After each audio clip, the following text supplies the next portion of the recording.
Deltarune is a game about choices. At least, that's what it wants you to think. You play as Chris Dreamer, a human living in a small town called Hometown. One day, Chris and her classmate Susie are sent to get some chalk from the supply closet.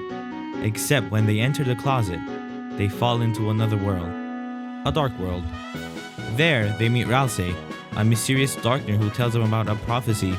3 heroes will appear: a human, a monster, and a prince from the dark.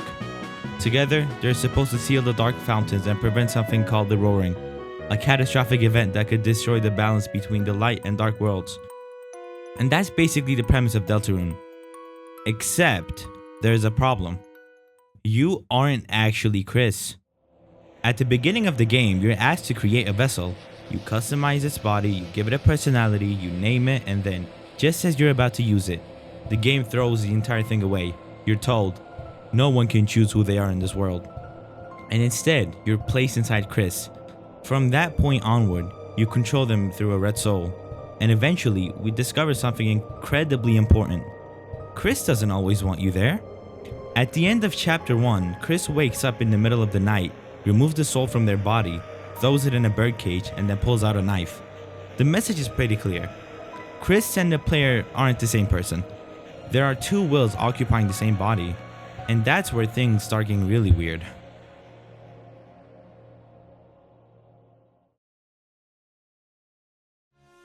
In chapter 1, Chris and Susie enter the Card Kingdom, meet Ralsei, and eventually defeat the king. They seal the Dark Fountain and return home. But that night, Chris removes the soul. In chapter 2, we discover another dark world inside the library's computer lab. This time, Chris, Susie, Noel, and Birdley become involved. They eventually defeat the queen and seal the fountain. And then, Chris does it again. They remove the soul, they turn on the TV, and they create yet another dark fountain inside their own living room, with Toriel literally sleeping nearby. That creates the TV world, which becomes the main setting of chapter 3. And this is where the knight becomes impossible to ignore. The knight isn't just some mysterious person mentioned in passing anymore. They're actively interfering with the heroes. They attack the party, they kidnap Toriel, and eventually they take Undyne and retreat towards a mysterious shelter at the south end of Hometown. Chapter 4 expands on that mystery. The shelter has a strange electronic lock with 3 symbols: a pine tree, a police badge, and the Deltarune. Chris is clearly interested in it, and importantly, Chris seems to know more about it than they're willing to let the player discover. At one point, they even interfere with our attempt to investigate information connected to deaths. Then the knight appears again. Chris confronts them, and something very strange happens. Chris doesn't fight them normally. They hesitate. They seem physically overwhelmed, and the knight eventually leaves with its own objective. Then chapter 5 happens. Chris creates yet another dark fountain in Flower King while the soul is outside their body. And once again, the knight appears. This time, the target is Asgore. The knight takes him toward the shelter. So now we have a pattern. Chris creates dark worlds, the knight appears around them, the knight repeatedly takes people connected to Chris, and Chris seems to know far more about the knight and the shelter than they should. Which brings us to the biggest question. What exactly is Chris's relationship with the knight? What if Chris isn't the knight? What if Chris is the knight's vessel? And no, I don't necessarily mean the knight permanently possesses Chris. I'm talking about something more complicated, a shared consciousness, a hive mind. Think of it like this. There are potentially 3 entities involved. There's Chris, there's the player, and there's the knight. The player controls Chris through the red soul, but Chris existed before the player arrived, and the knight may have a way of interacting with Chris independently of us, meaning that Chris could be caught between 2 outside forces, the player and the knight. Think about what happens whenever we remove the soul. Chris doesn't just become an empty body. They immediately start doing things. They walk around. They investigate things. They make decisions. They create fountains. They interact with the environment. And most importantly, they clearly have their own intentions. The soul isn't giving Chris consciousness. It's giving us control. That's a massive distinction. When the soul is inside Chris, we can control them. When it's outside, Chris can act independently.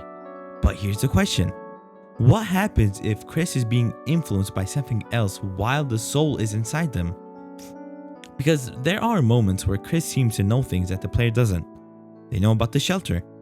They clearly have some kind of relationship with the knight. They repeatedly attempt to prevent us from discovering certain information. And in chapter 3, when the shelter becomes relevant, Chris behaves differently around it. They aren't simply curious. They seem almost afraid of what we'll find.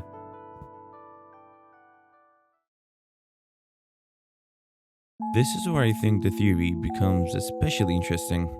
The shelter has been sitting underneath Hometown basically the entire game. Nobody knows what's inside, and yet Chris seems unusually connected to it. The shelter appears in the background of the story again and again. Then in chapter 3, we discover that there is actually a dark fountain inside. And Chris interacts with the shelter differently from the other characters. Later in chapter 4, we're actively trying to figure out its code, and Chris does something very important. They try to stop us from getting information related to deaths. That doesn't look like a random gameplay restriction. It looks like Chris knows something, and he don't want us to know it. That's an important distinction. Not Chris doesn't know. Chris knows. We don't.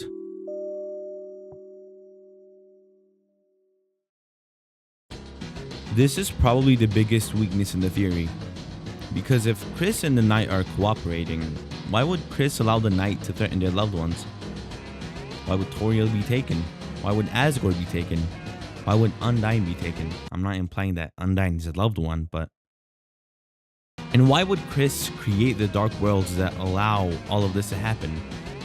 But there's actually another theory that makes this much more interesting. What if the knight isn't actually trying to kill these people? What if they're trying to save them? Some theories point out that the knight repeatedly brings people toward the shelter. Ralsei even recognizes that Undyne isn't in immediate danger after being kidnapped. And the knight has been strangely selective about who it takes. Toriel, Undyne, Asgore, people all Chris know.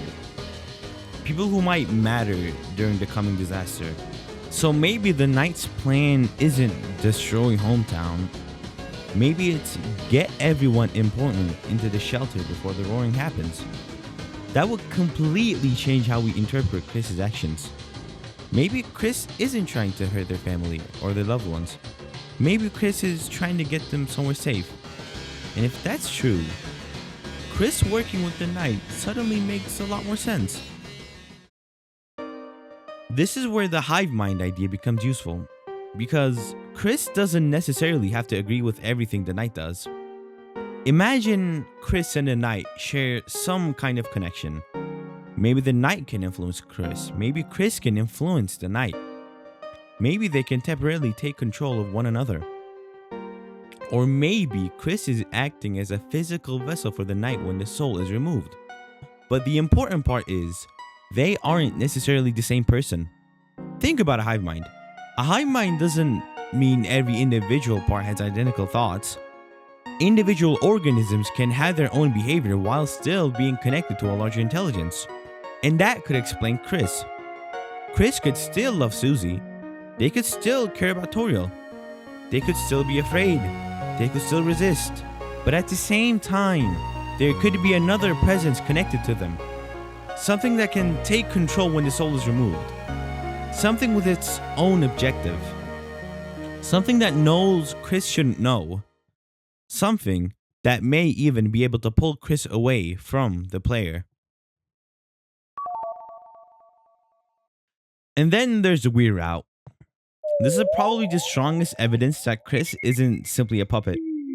During the weird route, the player forces Chris to participate in things they clearly don't seem comfortable with.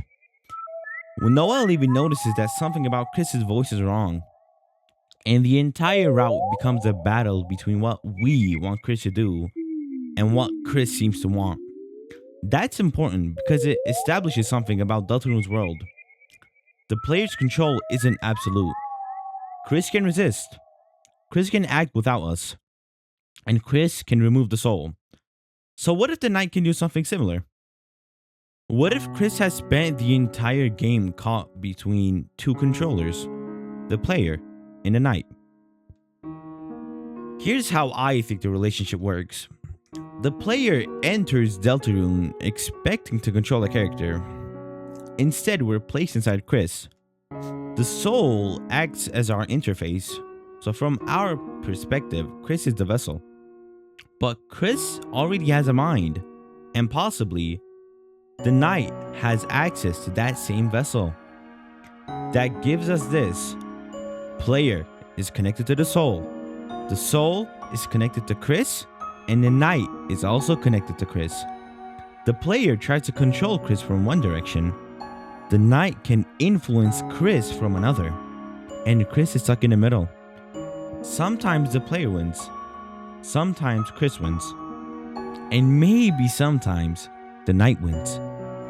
That could explain why Chris looks so different whenever the soul is removed. They're not simply free. They look like they're being driven by another objective. And that would make the knife scenes much more sinister. Because maybe we're not watching Chris reveal their true self. Maybe we're watching the other side of the connection take over. But there's one more thing. Remember that vessel from the beginning? We create it, we name it, and in the game it's going to be discarded. Most people assume the vessel is simply a red herring. But what if it isn't? The discarded vessel theory has existed for years, and some fans have specifically proposed that the vessel could eventually become connected to the knight. And there's an even stranger possibility. What if the vessel isn't the knight itself, but was created for the same purpose? A body, a container, a vessel capable of holding something. If the game is repeatedly establishing that bodies, souls, and consciousness can be separated, then the idea of a vessel suddenly becomes much more important. So what is the knight? And here's where I want to be careful. I don't think we have enough information to confidently say the knight is definitely Chris, or the knight is definitely the discarded vessel, or the knight is definitely Des. There are dozens of knight theories.